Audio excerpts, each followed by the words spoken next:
feeling cold against your skin. Running through the chaos, letting all the sin. Temptation in a bottle, ready for the night. Craving for the thrill, it's time to ignite. Dark desires burning bright. Echoes in the dead of night. No retreat, no looking back on this heart attack. Hey, ladies and gentlemen, how are you? Good to be back on this Wednesday night for you, or Thursday afternoon if you're in Australia. Very warm Melbourne today. We've gone from being ice cold on Monday and Tuesday to being like 35 degrees down here. Very summery weather down here in Melbourne. I have a interesting story that I want to talk to you about tonight. It is somewhat of an unsolved mystery. A a toddler was found face down in a bathtub. Seemed like a drowning. But when they did the toxicology results, they found out that the little boy died from an overdose of a prescription medication, and that the drowning sort of didn't really have much to do with his death at all, but it may have contributed to, him drowning in the water too. But today, after years of really no action on this, a $1 million reward, 1 million bucks. So there was already a $500,000 reward for this one over the years, and wait, no, sorry, this one's half a million. They had a 100,000. Sorry, I got ahead of myself. Sorry, they had a $100,000 reward previously announced. They're announcing a $500,000 reward this time. Sorry. So it's half a million. You don't get a full million, you just get half a million. But it's a lot of money. $500,000. I'm sure most of us would like to have that today. And all you got to do is ring up the number. The number is 1-800-333-000. And you tell the people on the other end what you know about this little boy's death. Jordan William Thomson, 21 months old, just a young kid, only months alive, not even, didn't even make it to like 2 or 3. Just a young kid, not even in this world for that long. $500,000 if you can just tell the authorities what happened to him. Guys, give me a sec. I feel like my cats play with my camera when I'm not here. There we go. Sign's on. We're working on moving the sign up a little bit more. We're looking at options of what we can do, but we'll have it done over the weekend. So yeah, there you go. $500,000. I'm going to show you some of the stuff that happened between today, 4th of December 2025, and what happened 20 years ago. I tell you, so that the child's mother had a partner. At the time of the kid's death, the kid was in his care at the time. He has gone on trial twice in the last few years. Both times the jury could not come to a unanimous decision in the trial. Both times the jury were discharged in the trial. And they say that he deliberately gave the child the antidepressant, but a jury twice has not been able to agree whether he had anything to do with it. So it's a little bit of a strange mystery. I'm going to put up a photo of the little boy. Here he is. Look at that in his little robe with like the hood and the bear ears. Looked like a very cute little kid, 21 months old. Cecil Patrick Kennedy stood trial twice for manslaughter over the death of this young kid from the Hunter Valley. And two juries unable to reach a unanimous verdict for all of them. Unfortunately, the Office of Public Prosecutions decided not to go forward with a third trial. It's pretty abnormal. The public prosecutions don't normally do a third trial. If they do two and they get a hung jury or something like that, they don't get a favorable verdict. It's very, very rare that they'll do a third one because they consider it unlikely to succeed, or they think more evidence is needed, something like that.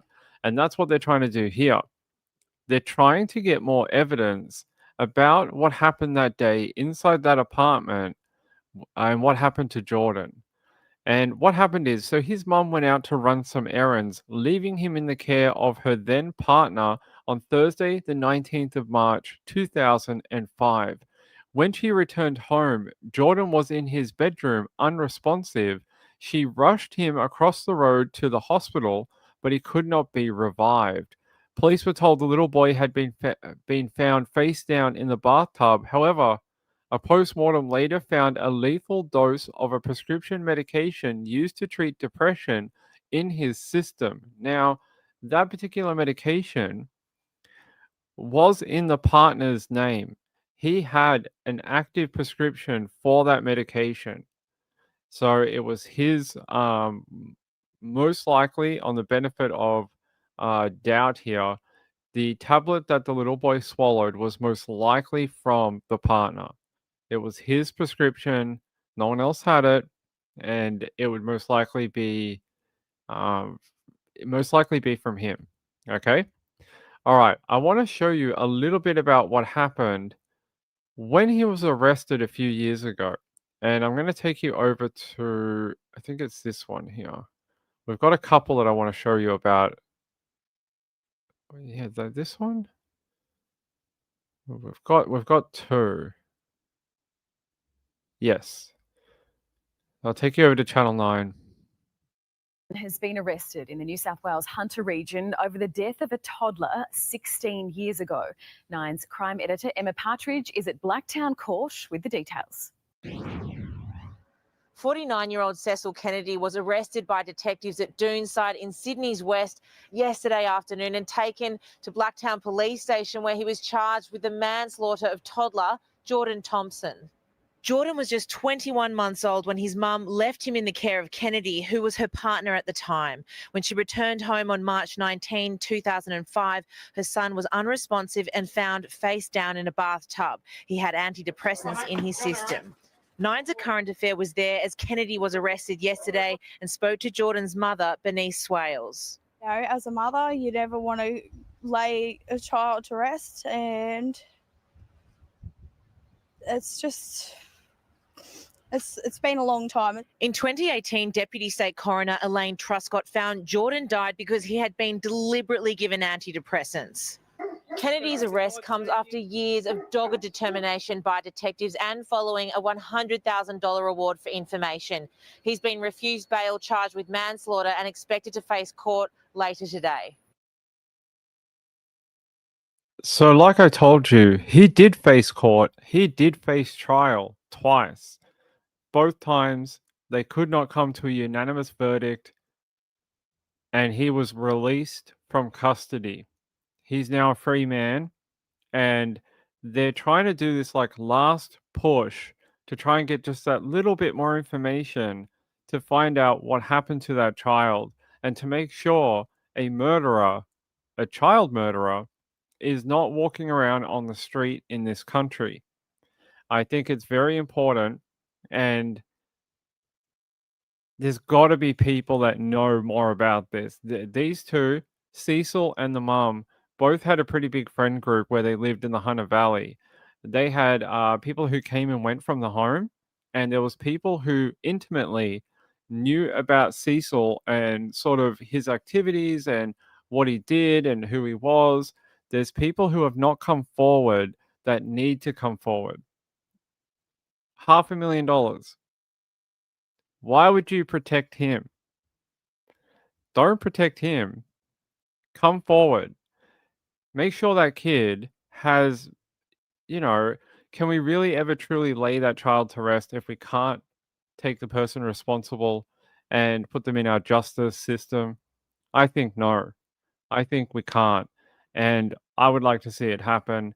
20 years is far too long, far too long. And, you know, while that kid may be, far removed from this world, it doesn't change the fact of what happened to him.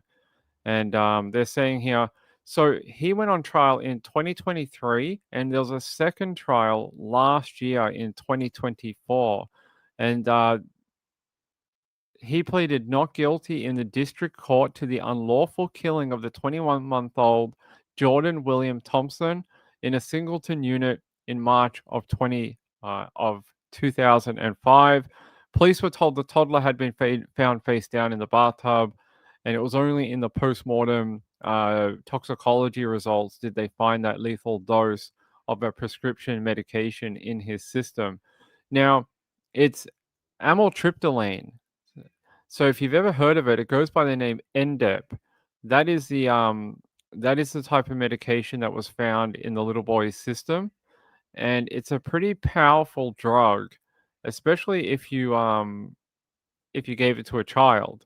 Like, I don't think a child would be okay taking an adult dose. There's a photo of what it looks like, and that is what was given to the child. Now, like they said, the coroner came out in their findings and said the child was deliberately,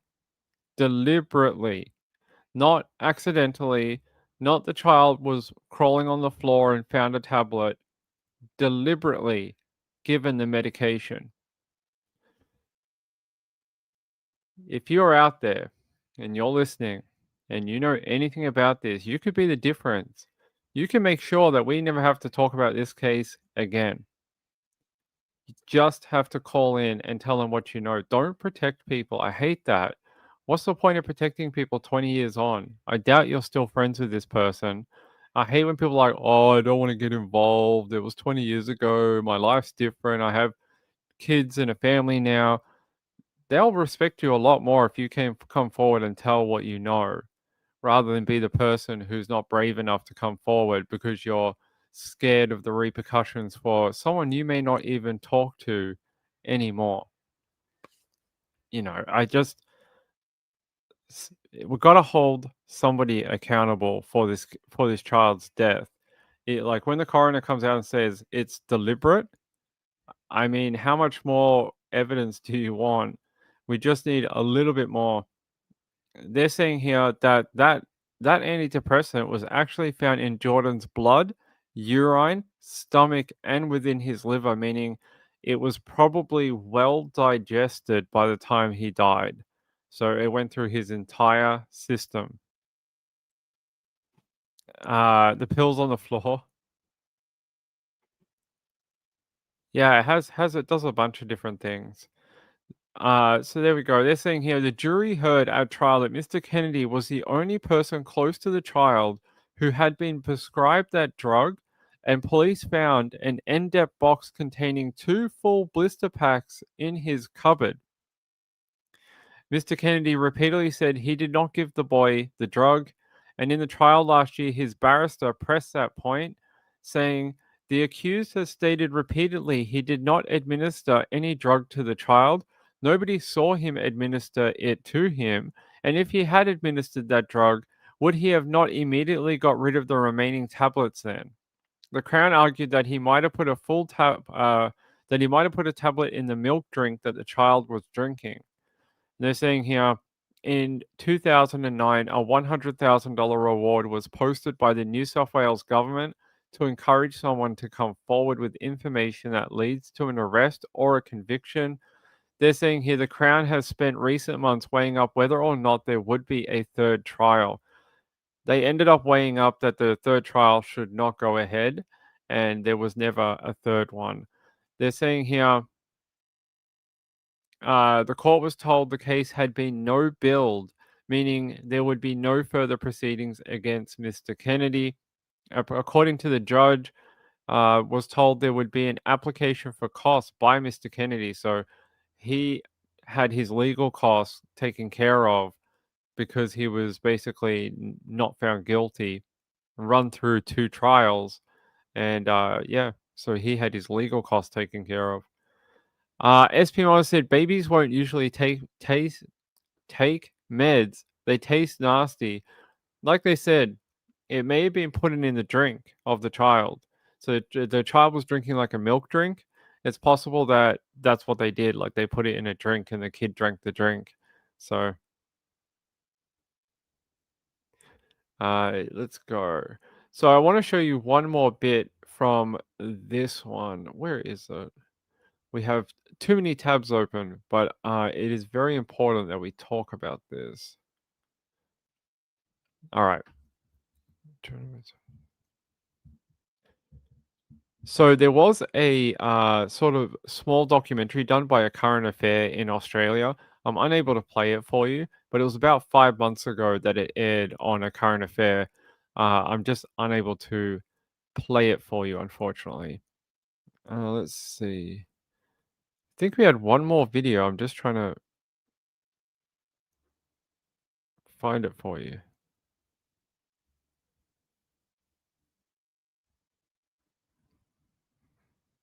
Apparently, I can't find it, but that's okay. They're saying police announce $500,000 reward for information relating to the death of Jordan William Thomson. It's very sad that that's like the only photo we have of him, a cute little boy. So his mother is called Bernice, and yeah, she left the house to run some errands all the way back in 2005, came back to find her child unresponsive. The only other person in that house at the time was Cecil. No one else was in the home at the time. And through 2 trials, they've not been able to reach a verdict. There's another photo. He likes his bear heads, right? He has another one that has the ears and the bear look to it. Gail says the amitriptyline makes your tongue numb if you don't swallow it fast enough. Oh, I didn't know that. Interesting. SPM said all my boys could tell meds are in a drink, but yeah, it's possible. It's a possibility. Had he done anything else sus since then? Not that I know of. Not that I know of. But they charged him with the crime back in 2021, and then he made it to trial. 2 trials, no result. So no result with either of those trials. And as you can see here, no third trial for Cecil Patrick Kennedy over the death of the toddler Jordan Thomson. And that was back in March of this year. So it wasn't that long ago that they abandoned another criminal proceeding against him. It was only earlier this year. So I wanted to bring that to you. That was a really big news story that came out today. Anytime we get these large rewards that come out, they are big news because it's like the government is putting up the money to try and solve cases, and $500,000, it's a lot of money. They're saying here investigators are now hopeful that the $500,000 reward from the New South Wales government will encourage someone to come forward with information that leads to an arrest and a conviction. And they're saying the Minister for Police and Counterterrorism urged those with information to come forward. This is a heartbreaking case. Jordan was just 21 months old when his life was tragically cut short, and his family has lived with unanswered questions for 2 decades. They're saying here Jordan's loved ones deserve answers, and the community deserves to see justice served. If you know something, no matter how small it may seem, now is the time to speak up. And they're saying here the lead investigator on the case is a detective inspector called Paul Quigg. And he says, I have led this investigation for more than 20 years and believe that there are members of the community who have information about the death of Jordan. Today, we are appealing for anyone with information on Jordan's death to come forward and assist investigators. If you have any information that may help us, please do the right thing and come forward. His family deserve answers and need to obtain closure in this matter. So I agree, 20 years is a long, long time. Jordan's father, Paul, who was not the same partner who was in the home at the time, Jordan's father, Paul, passed away last year and never got the chance to see justice for his son. They are saying, I am hoping this reward will reach the conscience of the person in the community who has not previously come forward, so I can obtain justice and some form of closure. And that is coming from Jordan's mum, saying that Jordan's dad passed away sadly last year, never got to see who would be held responsible for his son's death. So that's always sad when we hear these cases where a a parent of a child who's been killed, they don't get to find out before they die who was responsible for it. It's awful. It's one of the saddest things we deal with in true crime. Really is. So, do you want $500,000? Because it's there for the taking if you want it. You need $500,000 bucks. Do you need to buy a yacht? You could do that. $500,000 bucks. All you have to do is call 1-800-333-000. Quote the name Jordan William Thomson and say you have information about his death. That's all you have to do. Just have to pick up a phone call. It's not hard. We all have mobile phones. You can call in and tell them what you know. So, SPI said, I'd have to hear a court document of the trial to make a decision. How do we know it wasn't the mum as she left? I don't have the court documents on me. I can try and get them. I don't know. I don't know whether I would be able to get them, but I can try. I'll see. I'll see if I can get them for you. Oh, you like the sign? We're going to do it a bit taller here.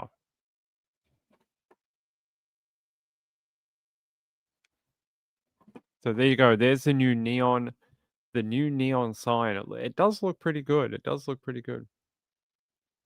I'm very impressed with the work they did. The guys who did the neon did a great job of it. And we just got the extension cord today, so we need to get an extension cord for it.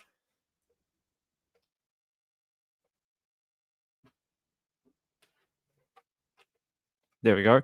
It gets brighter too. Hold on.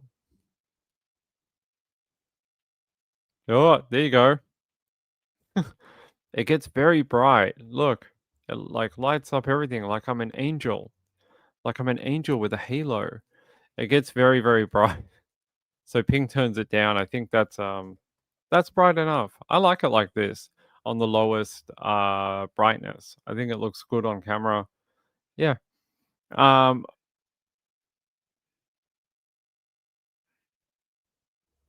I decided I don't love the board as much now. The board? I don't know what they're talking about. What board? You don't like the board? Oh, the border. Oh yeah, we have to turn that off. How do we do that? How do we turn it off? There we go. Oh no, background's gone. We have no background. What's this? Nope, that's not right. That's not it. Where's our background? Nope, that doesn't. Nope, that's not it. Nope, that's a pumpkin. No, that looks trippy. I look like a government announcement.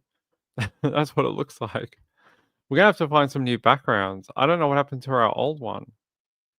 Oh, there we go. Actually, I kind of like the blue. There we go. We're gonna keep the blue.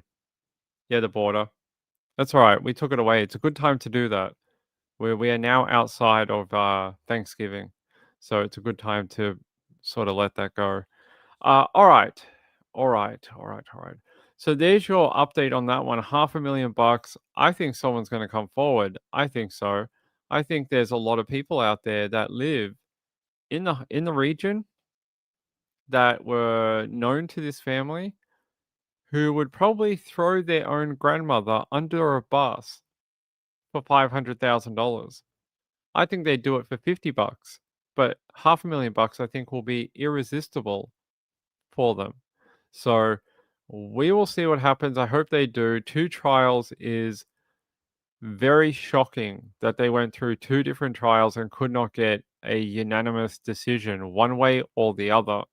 And the fact that it's happened is, it's never a good thing in legal type stuff. It's really bad. I'll give you a bit of an update about the trial today. We had a very strange day at the Jody Hill trial. Got into the trial this morning, was waiting to hear. So Jody Hill took the stand yesterday in her own defense and was giving evidence yesterday afternoon. That's why there was no afternoon show yesterday. Her evidence went quite late, and by the time I got out of it and was sort of getting all that finalized, it was way past the show time. So sorry about that. It's literally because I was wanting to hear her and hear what she had to say and give her the proper attention that she deserves, innocent until proven guilty, right?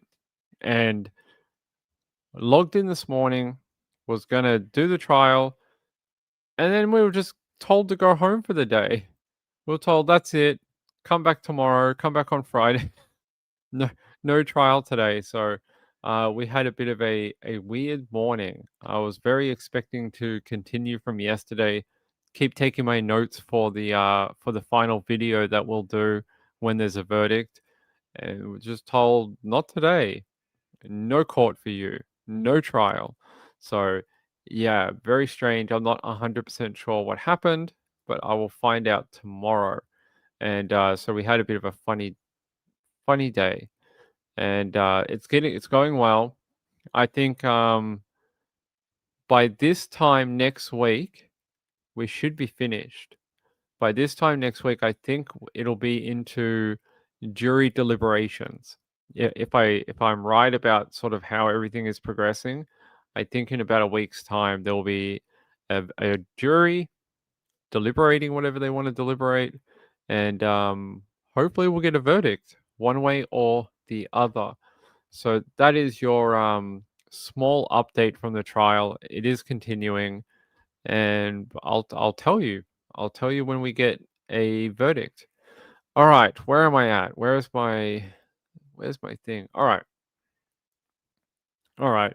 Americans, have you ever gone on a drunken rampage in a liquor store? Have you ever done that? Well, I have someone to show you who has done that. Do you want to see this filthy criminal? Do you want to see it? All right. I'm going to show you this offender. Here is your offender. It is a raccoon. He broke into a liquor store and decided to drink all the alcohol in the store and then went into the bathroom and passed out. It is hilarious, and I find that so funny. This is the damage that he did to the store. Look at this. He broke all the liquor bottles open. Seems he has a taste for bourbon. So he must be from Kentucky. He likes his bourbon, and he smashed all the bottles on the ground and decided, hey, let me get drunk out here. So he is he's behind bars for tonight, behind bars, in an animal sanctuary. And they're saying here, after a few hours of sleep and zero signs of injury other than maybe a hangover and poor life choices, the raccoon was safely released back into the wild, hopefully having learned that breaking and entering is not the answer. So there you go. Very silly raccoon. Why he broke into a liquor store? Apparently he got into the roof and then fell from the roof down into the bottom of the floor. So he smashed up a few bottles and then decided to drink it. Must have been a very thirsty raccoon. So what state was this? In Virginia. In Virginia. So it's in Ashland in Virginia. Broke into the store and decided that, hey, while I'm here, I might as well get my money's worth before I'm arrested for being a drunken raccoon in a public place. Let me see if I can find a video of him. Maybe there's a video. Action news. Yeah, here, let me take you out to KSBW in Virginia. Animal stories. Tonight, sometimes the punishment fits the crime. The crime in this case, breaking, entering, and imbibing. The location, an ABC store in Ashland, Virginia, there in Hanover County. We don't have ABC stores here, alcoholic beverage control, in a lot of states. Mostly they run stores that just sell liquor, the hard stuff. Well, the one in Ashland, Virginia, had a break-in on Black Friday, and the suspect made a mess of the place, apparently consumed a lot of booze in the process. Look at the mess left behind. Bottles strewn all over the aisles, ransacked the place, but did not get far. They found the suspect in the bathroom, passed out. Yep. A raccoon. Really drunk raccoon. A really drunk raccoon. He's alive. Wishes he wasn't. Taken into custody by Hanover County Animal Protection and taken to sleep it off. That is our report for now. Thanks for joining us. We'll see you back tonight for Action News 8 at 11. Take care.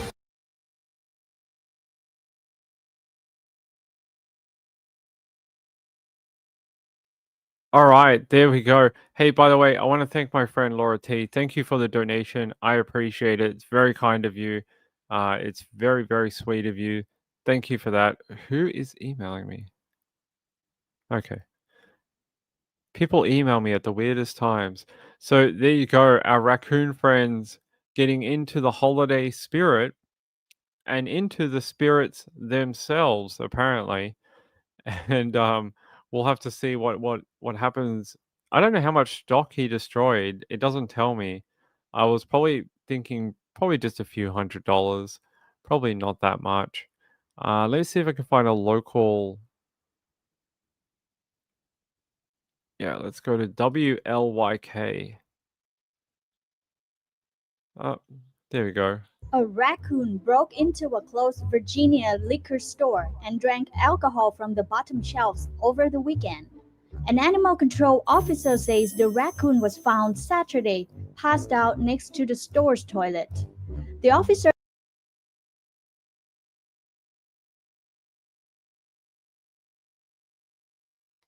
All right. They're saying he's a masked burglar. Broke into the Virginia liquor store early on Saturday and hit the bottom shelf where the scotch and whiskey were stored. The bandit was something of a nocturnal menace. Yeah, he does seem like a nocturnal menace. I think that's the perfect photo, though. I feel like everyone on the holidays feels that way. So he was on his way to the family gathering and forgot to bring a bottle of wine. That's what it was. So there we go. Even raccoons get into the holiday spirit, apparently. Let's see.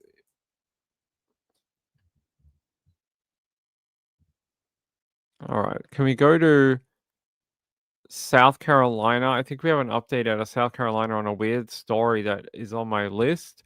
A South Carolina woman has been charged with assault with a deadly weapon nearly 2 years after a man was found dead along Highway 321 in Gaston County.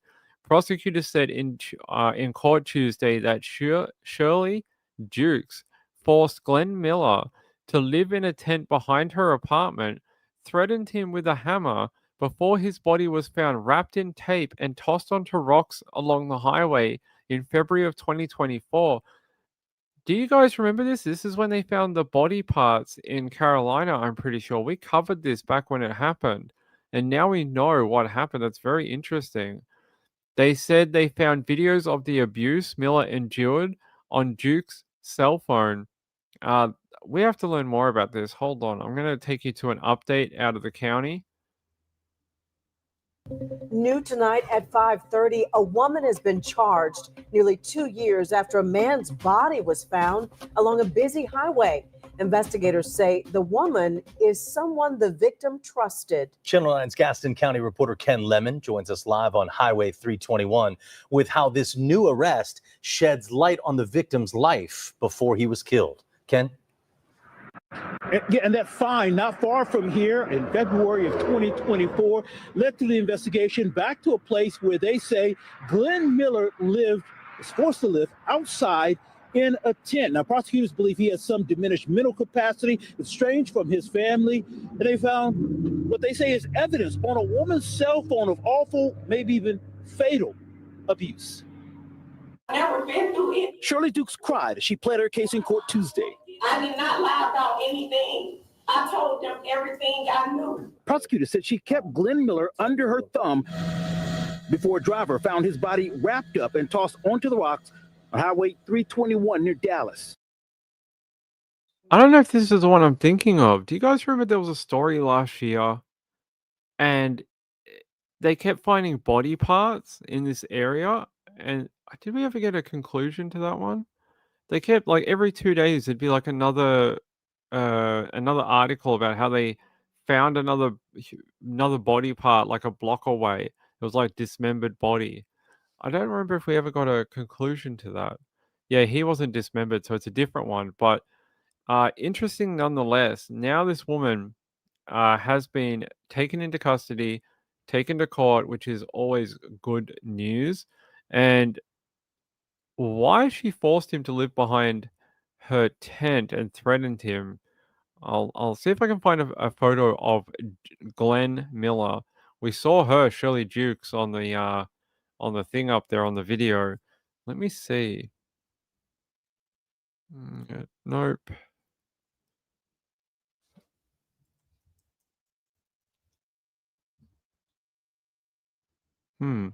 It's not coming up for me. Here, I'll play the rest of the video.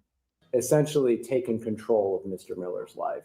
He said she forced him to live in a tent in the backyard of her guest-only apartment. Police found video on her cell phone of Glenn Miller at the home. Making him apologize for being disgusting and ungrateful to her.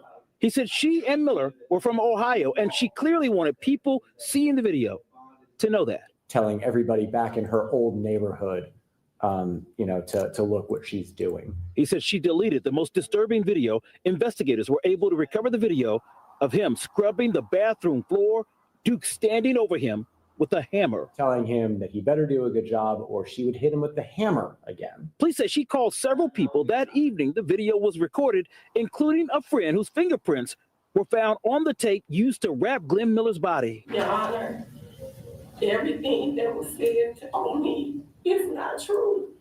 It is not true, Your Honor.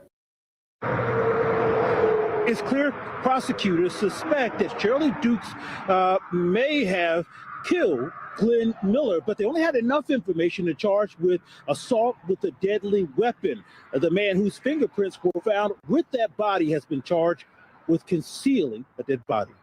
Live in Dallas, I'm Ken Lemon, Channel 9 Eyewitness News. I was trying to find, yeah, she's crazy for sure. I was trying to find the one we did last year, and I can't find it, but there was another story that we covered earlier. When was this one? December last year. This might be one of the ones I'm thinking of. And they found partial human remains found in a culvert ID'd as missing person Morgan Duncan. And I remember this one because it was found in a culvert not far from this like strip mall type thing. And they end up saying a worker discovered the partial human remains while conducting routine maintenance of the Little Jackson Creek culvert that runs underneath O'Neill Court. I remember when this happened and we did this one, but now we finally have a name for that one. And it's unfortunately someone who was a missing man and what looks to be a 49er fan. So always sad to lose a friend that might be a 49er fan and a Panthers fan, according to the photos. But very sad. No update on why or what happened to him. Just that they found his remains after he went missing. Here, let me see. Missing person Morgan Duncan.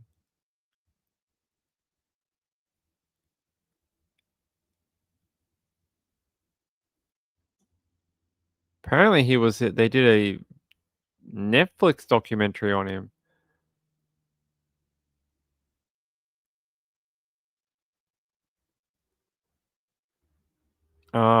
According to this, Morgan Duncan was killed over a dispute about a drug debt of about $300. So, and then they dumped his body down there. Eric Green was convicted of Morgan Duncan's death and was a local drug dealer in the area of Columbia, South Carolina. And they're saying here he was sentenced to 57 years in prison. They said he did not testify but denied the charges against him. So there you go. That was one we covered last year. I didn't even know there was an update for it. Yeah, it's called Netflix Missing Dead or Alive. So I haven't watched this one either. So if you want to watch it and learn more about Duncan and what happened to him, apparently it's detailed in this documentary. There you go.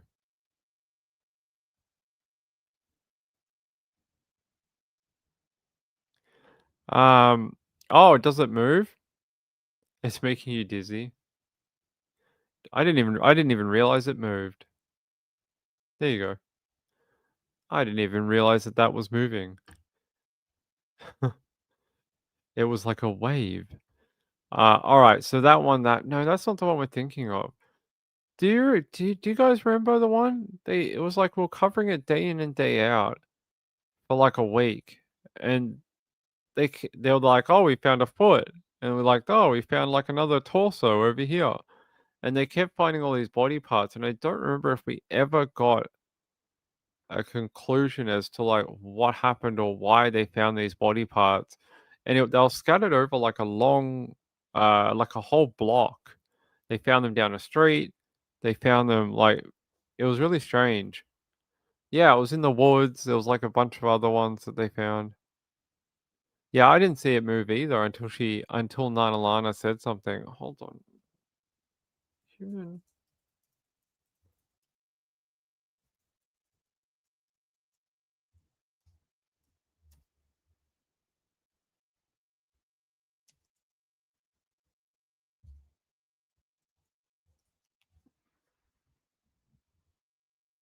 No, that's not it.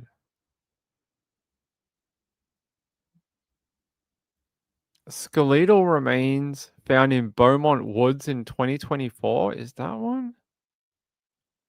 By the way, they're still trying to identify those 300 piles of human cremains that were found in Las Vegas, but a funeral home did recover the remains from the area a little while ago, a couple of weeks ago.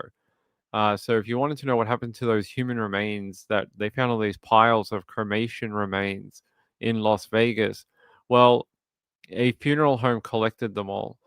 I'm trying to find this other one that we were looking at.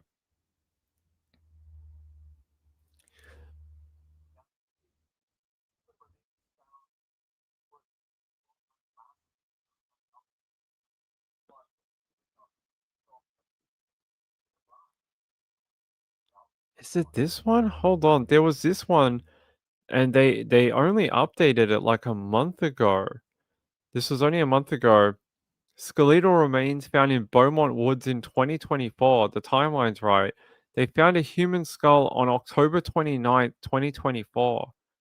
Maybe this one? Here. Human remains found in some woods in Beaumont last year have now been identified. They belong to a man who was reported missing in Jasper County, 44-year-old Robert Wayne Bodmer. So a Hardin County inmate reported finding a human skull in the woods near Helbig Road back in October of 2024. Detectives from Hardin County and Beaumont police later searched the woods and discovered a full human skeleton nearby. Authorities have now confirmed Bodmer's identity. They say they've notified his family, but tonight they're still trying to figure out how he died.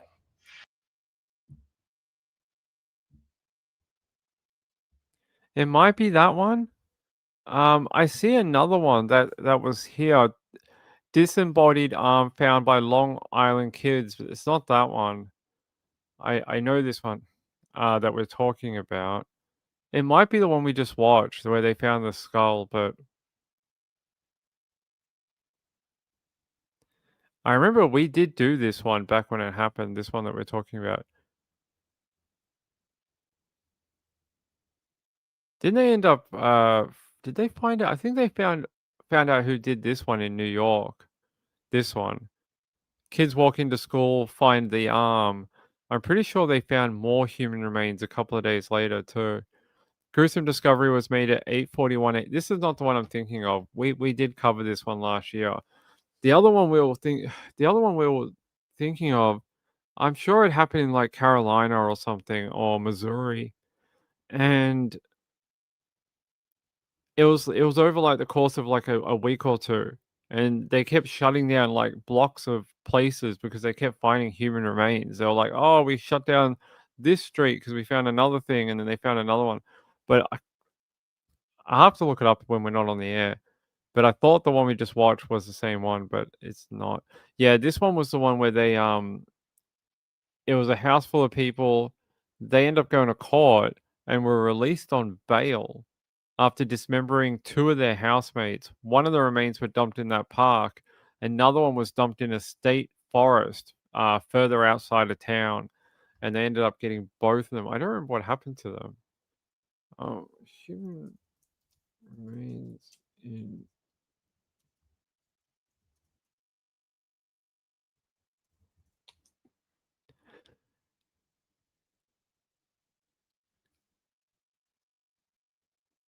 I'm just trying to see, well, what happened to the ones a year ago.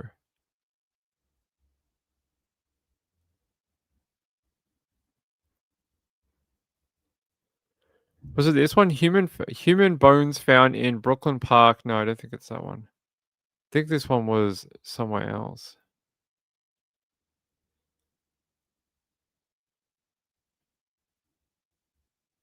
I'll have to look it up. I don't remember what happened to those people that were charged over it. So they did end up charging the housemates. Housemates.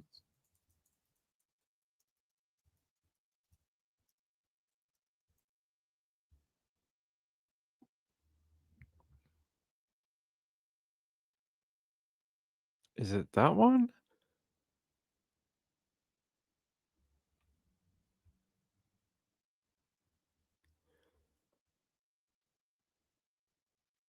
I'm just trying to see if it's this. Yeah, it's this one here. Yeah, a murderous couple who hacked up two housemates with meat cleavers and then scattered their heads and other severed remains across Long Island confessed to the grisly horror in court on Tuesday. Oh, so they confessed to it now. Jeffrey Mackey, 40, was spared a life sentence, instead receiving 22 years behind bars after he claimed he was abused by the victims, while his girlfriend Alexis, 35, landed 11 years as part of a plea deal. There's that thing right there that they found, the scattered human remains. This one was in New York. They're saying here, while the crimes that were committed were violent and tragic, justice in this case required balancing accountability for the harm caused with recognition of the documented abuse history, which we cannot comment on. So they're saying that there was a documented abuse history.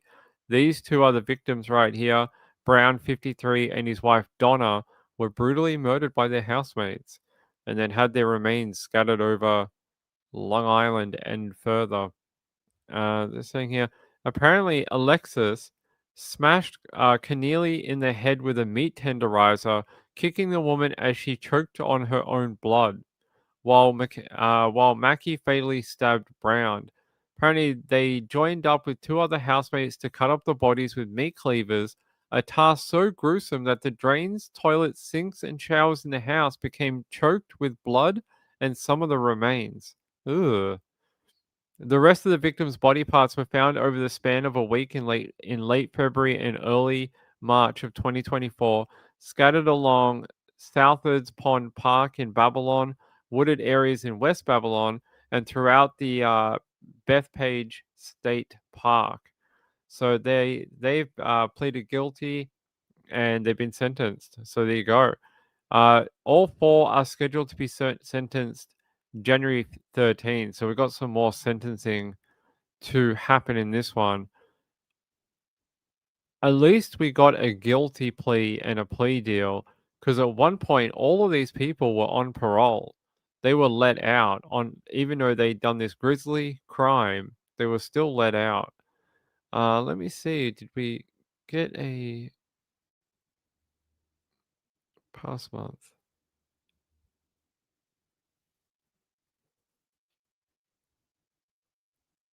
Yeah, so that only happened November 18, so it moved pretty quickly in the court system, at least for this one. Moved very quickly. Let me see if we can go down here. What's their name? Alexis. Where's her name?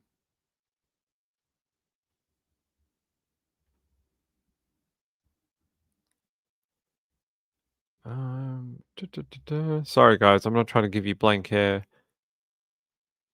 Just trying to see if we can get a court document or something. So they were charged back in April of 2024. I can't believe it's that long ago. April of 2024, really? Feels like only yesterday we talked about this story. Sorry, April. No, we want something from last month. I'm surprised that there's not more coverage of this in the past month with their guilty pleas.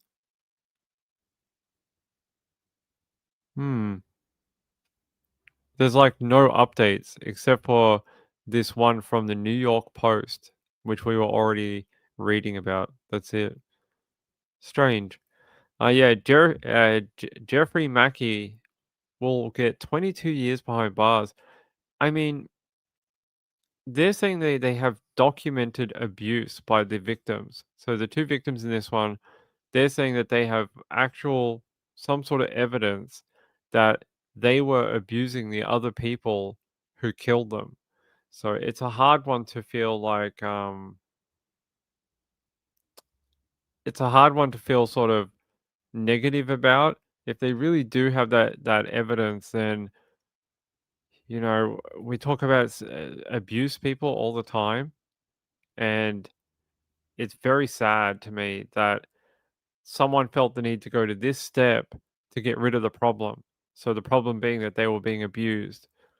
I mean, I don't know what else to tell you, but if it's that strong that they're willing to not give this person life in prison for what they did, I mean, yeah, they say while the crimes that were committed were violent and tragic, justice in this case required balancing accountability for the harm caused with recognition of the documented abuse history, which we cannot comment on. It's interesting. It must be pretty serious. It must be for them to be willing to give them such a discount. I mean, to not get life in prison and be like, in 22 years, you can go free. It must be pretty strong evidence, is what I'm gonna say. Yeah, I'll take you back. If you guys don't remember this, I'll take you back to when it happened. That's gripped the region. Body parts of two victims discovered scattered across a Babylon Park and beyond. And today, two of the four suspects were indicted on murder charges. CBS 2's Jennifer McLogan reports the possible motive here was money. We must warn you that details may be disturbing for some. A barbaric crime took place inside this Amityville rental home, say prosecutors, on February 27th when friends turned on one another. 6 individuals go into a house, 4 come out. Now it's left to law enforcement to figure out what happened in that house. The bodies of Malcolm Brown and his partner Donna Keneally were found dismembered and concealed, scattered in Babylon and Bethpage amid branches and leaves, initially discovered by students on their way to school. Prosecutors say Alexis Nieves smashed Keneally's head and neck with a meat tenderizer multiple times. Her boyfriend Jeffrey Mackey then strangled Keneally and used his knife to repeatedly stab Brown and then chop up the two bodies. Their defense attorney said the wrong suspects were charged. I believe that the prosecution's witnesses at this point, as I stated at the arraignment, likely have unclean hands. My client from the... There you go. There you go.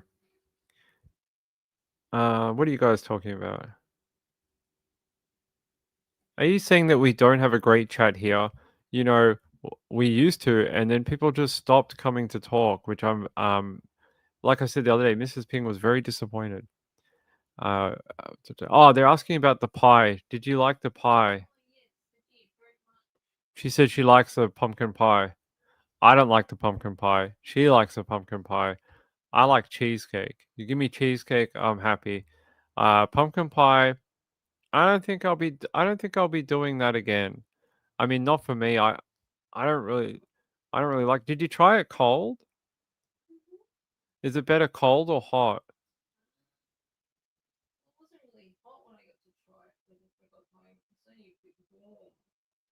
Well, do you like it in the out of the fridge or the first time you tried it?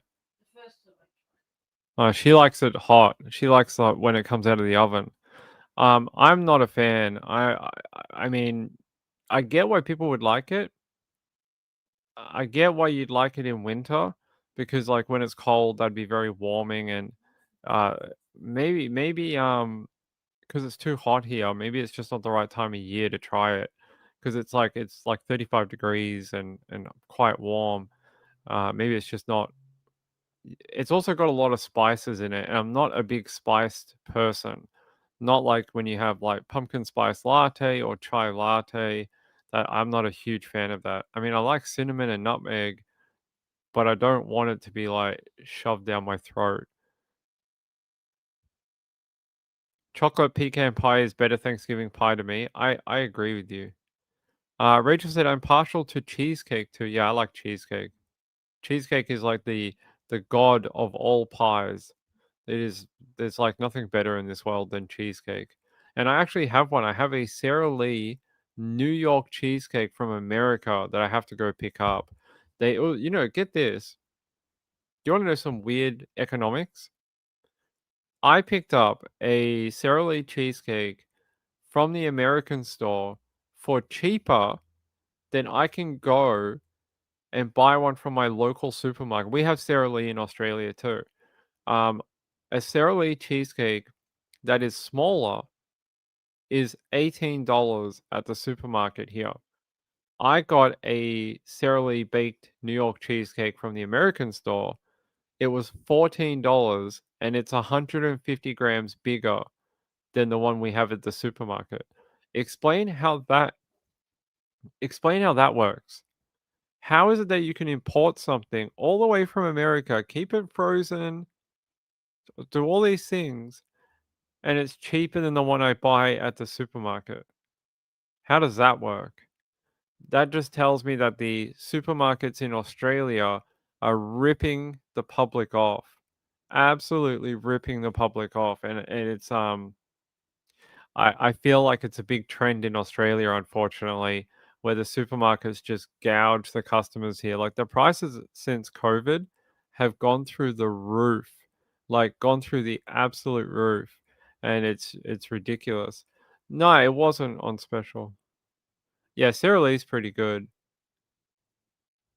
You got here super late tonight. That's okay. You can be here super late. Yeah, so I don't know. If anyone has an explanation of how that works, you let me know. Because I don't know. I don't understand how you can import something frozen all the way across the Pacific and still be cheaper than here. All right, let's go. Oh, someone sent me an update for the cheerleader. This is from our friend Kelly. She sent me a thing from KSAT. Unfortunately, it's bright white, and I'm sorry about this. I can't make the background dark on this site, but I'll play you this. This is a story we talked about yesterday. Laredo, Texas. Brianna is her name. Authorities said she fell from a 17-story building. Her family says otherwise, that they don't believe the official story. I'll play you the story from KSAT. Her daughter fell 17 stories to her death, but she does not believe it was a suicide. This happened last Friday in Austin, right after the UT Texas A&M football game. So Brianna Aguilera, who was a Texas A&M student from Laredo, was found dead outside of an apartment complex early Saturday morning. Her mother says that Austin police told her it was a suicide, but she believes there is more to the story. Our Erica Hernandez joining us now. Erica, you spoke with Brianna's mother today. She says she's getting inconsistent answers from Austin PD. Yeah, that is correct. She told us that Stephanie Rodriguez believes somebody did something to her daughter. She said Brianna wasn't suicidal. She was 19 years old and looking forward to becoming a lawyer after graduating from Texas A&M. Now, this is Brianna Aguilera. Her mother said during our phone interview today that she called Austin PD looking for her daughter on Friday night after Brianna didn't answer her phone, but she could see it pinging at a location in Austin. Now, they told her she would have to wait 24 hours before filing a missing persons report. On Saturday, police found Brianna's phone after her mother told them where it was pinging at, but it wasn't until 4 p.m. that day she was told her daughter was in the morgue and had been found by a Good Samaritan at around 1 a.m. Rodriguez said the detective told her Brianna fell from 17 floors and investigators believed it was a suicide. Now, Austin PD has said in a preliminary report, quote, "There is no evidence of any suspicious circumstances, and this case is not being investigated as a homicide." Now, her mother, a mental health nurse, said Brianna is not suicidal. She believes one of the 15 people inside the apartment at the time of her death knows something. There's a lot of inconsistencies with the story. He told me that they said she jumped. And then he told me that the friends said that they didn't know her whereabouts. Now, there was a fight that happened between my daughter and another girl, and they were all staying in the same apartment that I have actual text messages of, and the detective he disregarded them. So Rodriguez was in Austin today to meet with Austin PD about the case and to hopefully get more answers. She was still waiting the final cause of death by the medical examiner there as well. We asked some follow-up questions about the investigation, but they gave us that same statement as before, that it was not being investigated as a homicide. We will continue to follow. You know, I'm not saying I don't believe the mum, or I do believe the mum, but I will tell you, working in true crime, there's a phenomenon I've seen with parents of young children who have died, and it's a psychological disorder, where they will, under no circumstances, believe that their child has died in the way that the authorities say they have. And I've come across it several times in true crime. I've had several cases brought to me. I've had other things that have happened, and I've seen it firsthand where parents just will not, under any circumstances, believe the official account of what happened to their kid because they believe their child would never do that. And yeah, it's like it's a type of denial, but it's so strong. Like, they will spend the rest of their lives advocating for the fact that they think their kid was murdered. And there's a very famous case where this is a thing, and it is on.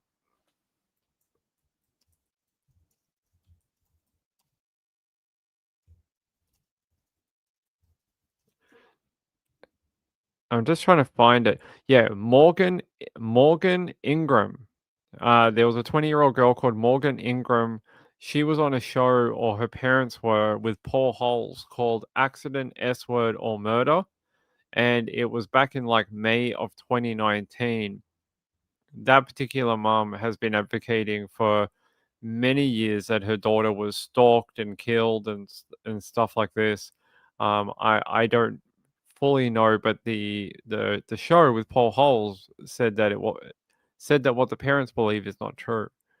And I've seen it in some other cases as well. Carolina says toxicology might help tell the story. Also, forensics on her phone. It could be with like GPS and where was she and that type of thing. Gail said, obviously you wouldn't want to believe that your baby would do that. I agree. And I'm not saying that I don't believe the mom. I'm just saying that I've seen it in other cases. I'm not saying that's happening here. I just say it's a consideration that you have to think about, because sometimes, yeah, parents just can't believe what's happened. And as sad as this particular case might be, um, you know, you always want to believe the parent because you're like, well, they know their kids the best, but I don't know, 17 floors. It's a long way to fall. I don't know what happened to her, but the fact that the cops are very adamant that this is self-done, I don't know. I'm not sure, but It is interesting that apparently the friends won't talk, and they're saying that there's some irregularities considering what happened after 6 p.m. that night. And the fact that the woman had no history of depression, had no history of anything like that. Like she was looking forward to leaving school, working, moving on with her life, graduating. It is a little strange. Her mom says that her daughter's phone was put on DND, do not disturb, after she communicates with her daughter that she made it okay to the tailgate party and to keep her phone and location on for safety. They're saying repeated calls to her daughter's phone, the police, and surrounding hospitals continued to turn up no word on her daughter's whereabouts. They said this is unlike the behavior the honest student has always shown to her family. This is where the family started to panic. It's not until 4 p.m. that afternoon that Stephanie Rodriguez, her mom, is told that her 19-year-old daughter Brianna is dead. Officers tell her that Bree jumped and then say her friends don't know how Bree ended up 17 stories below them. So they must live on the 17th floor, and the friends are like, they don't know how it happened. Austin PD recovers her phone, and they haven't said where they recovered it, returning the device to the mum. Stephanie says her daughter's texts indicate she got into a fight with one of the other girls staying at the Rio 21 apartment on Friday night. And they say when she highlights the text to an officer, he tells her they are not investigating her death as a homicide and that the texts do not change the course of the investigation. Stephanie says she does not accept Austin PD's assumption that Brittany committed S word. And they're saying Stephanie, the mom, is a psychiatric mental health nurse practitioner, insists that her daughter was excited to attend the tailgate and had a long list of future plans. Her daughter was also afraid of heights. She wouldn't ride on roller coasters and recently took a trip to Disney World and would not go on any rides. Stephanie believes that one of the 14 friends Brianna was with that night knows what happens to her daughter. So you might be right. Maybe there is some sort of, cover up going on. Let me see. Where is the Rio 21 apartment? Apparently there was a thread on here. Hold on. Where is it? All right. Let's see.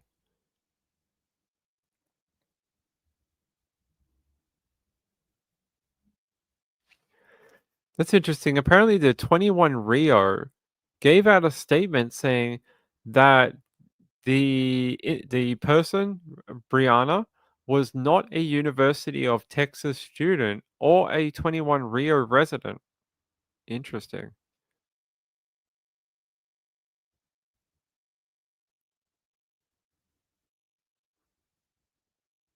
I'm just trying to catch up on some information here. All right. 21 Rio.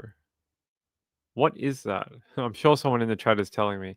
Okay, 21 Rio apartments near UT Austin. Okay, let's go to a map.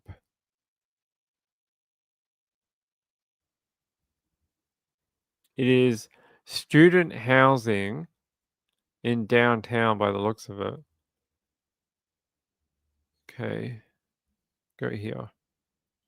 So here's the 21 Rio apartments, 17 floors. How would you make it? That's very interesting because they got sort of like a level here that doesn't allow you to get down to the street level. So if you fell, it looks like you could only go what? 1, 2, 3, 4, 6, 7, 8, 9, 10, 11, 12, 13, 14. About 14 floors or something like that. Let's have a look. We'll go down to ground level.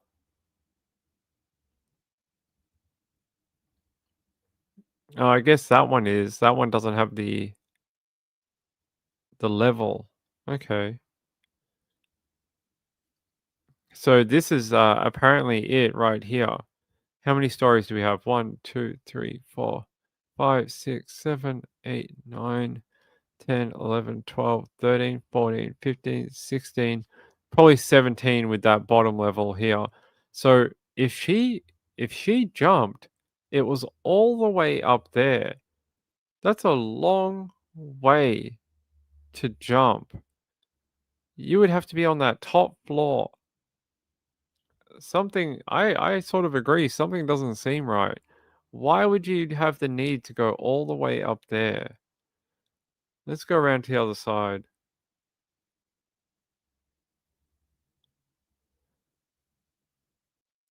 It does look like there's something here. What's on this back edge?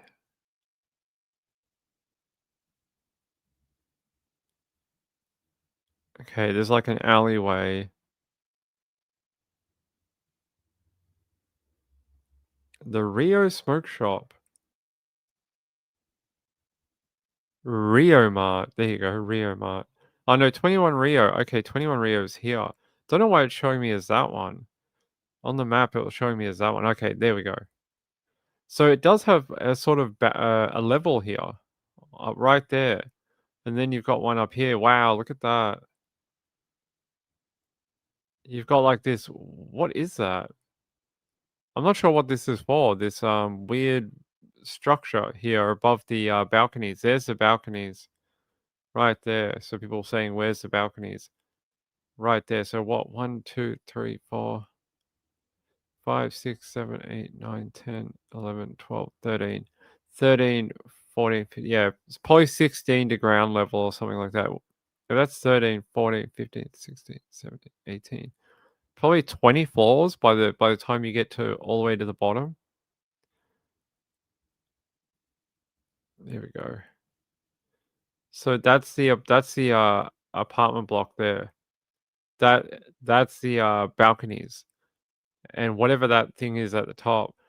So they're saying that she jumped from there for a girl who is afraid of heights. I don't know. The only thing I could think of is if she accidental, like she slipped or something like that. Like she was sitting on a railing and accidentally leant back. That's happened to a bunch of people before, right? We've seen stories like that where people have slipped off railings or stuff like that. Um, hmm, that's a hell of a way up. That's a long way up. Yeah, 21 Rio. Let's go around the other side of it. What's around here?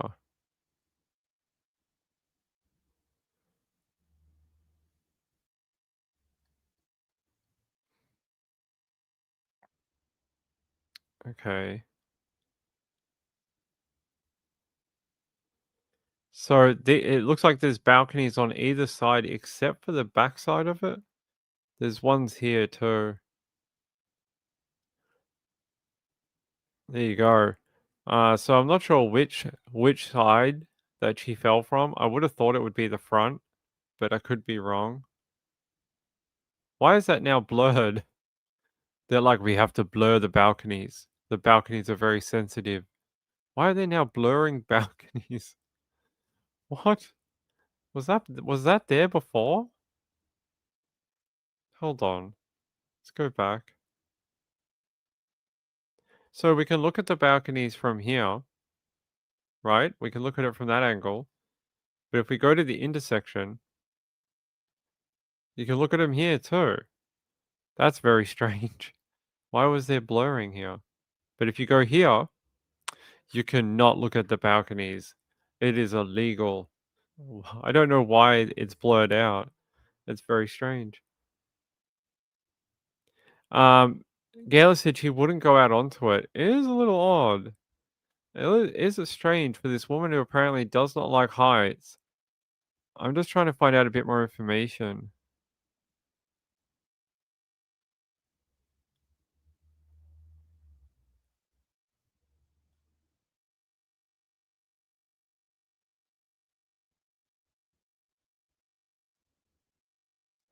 So people are saying here that students who used to live at 21 Rio while they're in college, apparently there are cameras all the way up this apartment, and that on the 21st floor, there's cameras all over the place, and they sort of look off the balconies. So they might have camera footage of this. They may have some video footage, possibly. Let's see, what's the phrase? Yep.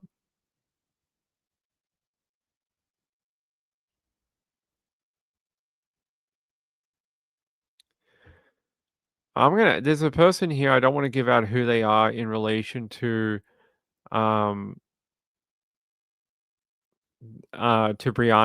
but I'm gonna try contact them and see if they want to come on and talk about Bree.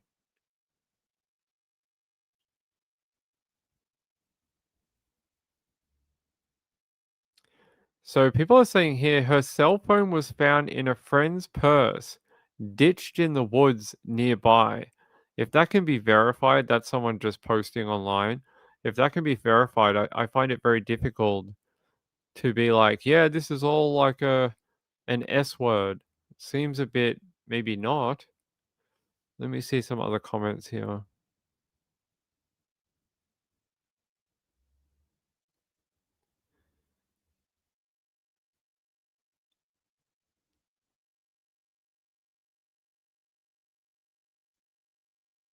Hmm. All right. So a lot of people on the Austin University forums and that, they also have the same sort of opinion that I do, in that the mother is in possibly some sort of denial about what had happened. But I'm not painting her with that brush. But it's interesting that people have come to a similar conclusion. Gail said, with the information, I don't think she S-worded. Possibly. Let me find one more. There was one more story that I wanted to show you about Bree. This is KRIS News, and they had a bit of an update too about Brianna.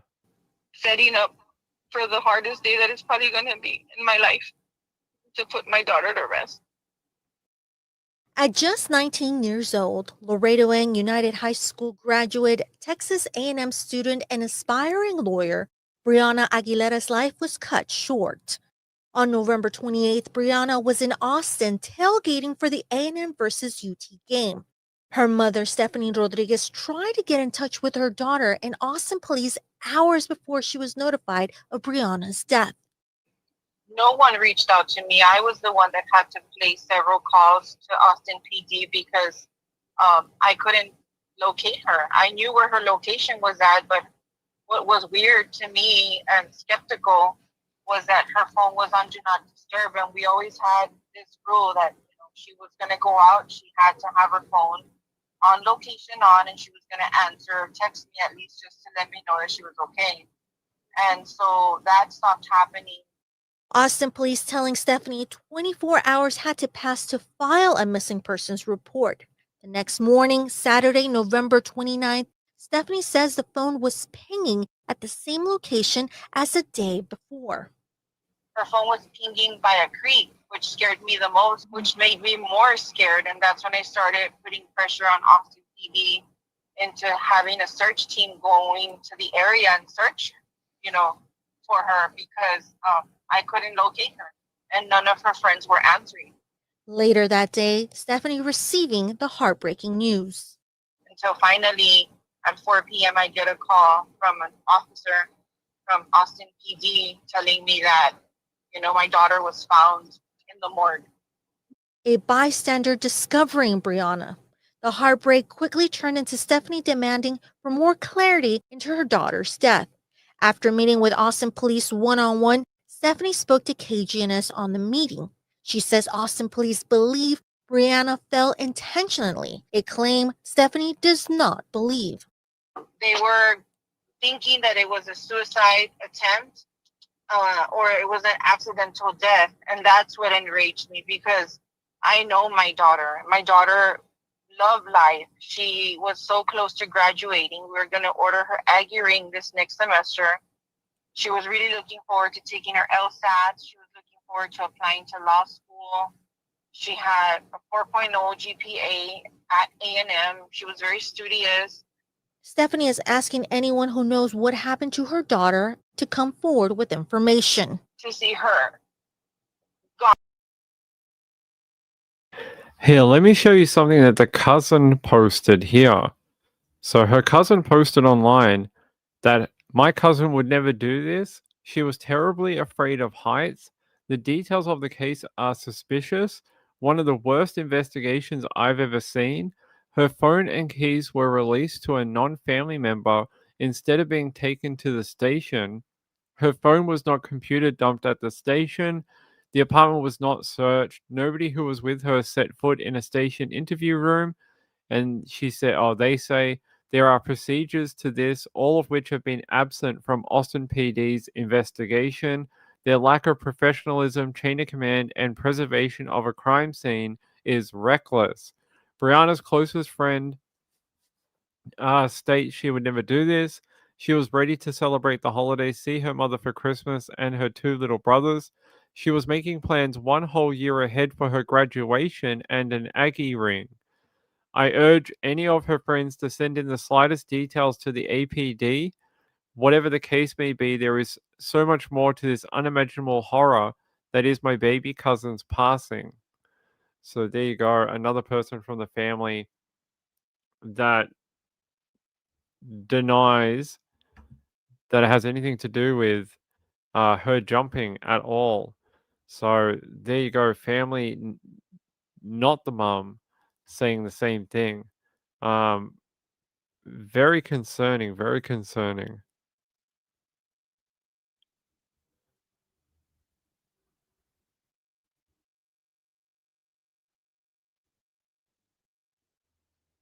Let's see.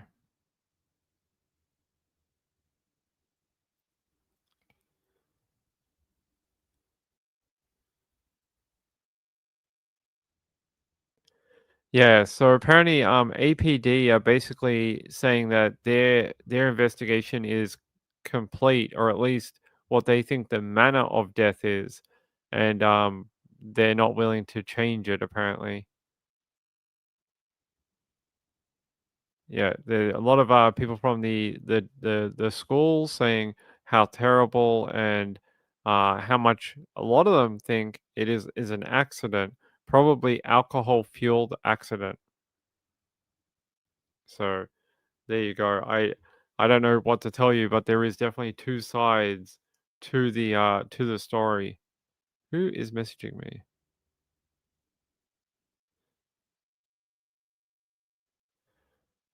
There we go. All right. All right, it's almost 6 p.m. here. 6 p.m. in Melbourne tonight. Very hot, a hot night. It's very warm down here. Almost 100 degrees in Melbourne tonight. Yeah, not suspicious. I'll try and contact the cousin. I have their contact details, and I'll see if they'll either tell me anything, what's going on with the investigation, and if there's anything else, I'll let you know. Let's see. All right. All right. I think we're done for the day. I think we're done for the night. Bit of an update show tonight, but I'll be back tomorrow. Tomorrow for an early show, and we should do a late show as well tomorrow. So we'll have both for tomorrow. Send you a little warmth. Is it freezing in Scotland? You guys are already getting your winter snowstorms. Hey, I want to thank Laura T for sending in that donation. I appreciate it, my friend.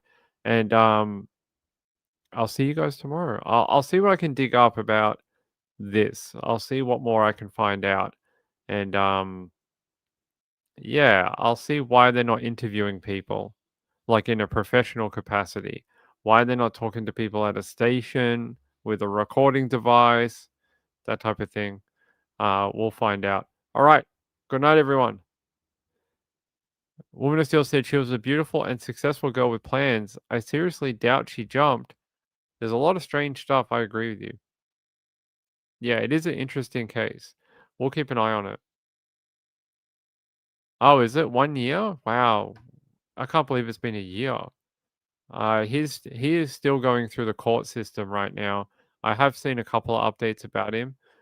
He gets a lot of money and fan service type letters in jail, apparently. He gets a lot of like naked girl photos in jail, according to what I read. A lot of girls on the outside trying to hook up with Mangione. So yeah, a lot of love for Luigi. Yep. Good night, everyone. Have a good night. Have a great Thursday out there. I'll see you for Thursday night, tomorrow night. All right. Bye.